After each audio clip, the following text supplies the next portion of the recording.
နိုင်အရှုံးတော့ကိုလည်းမသိသေးပါအချစ်ဆိုတာလေဝဲချက်တကူပါ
ပြောတာ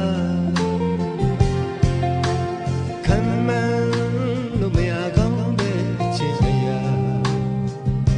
အချစ်ဆိုတာလျှို့ဝှက်ချက်တစ်ခုပါအပြုံးနဲ့ရှင်တွေလွေးခဲ့ဘူးလားလေ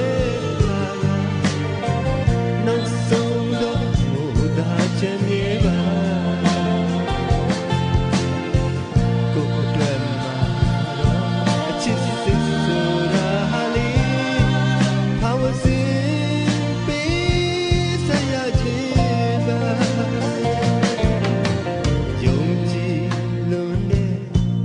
ချစ်မှာ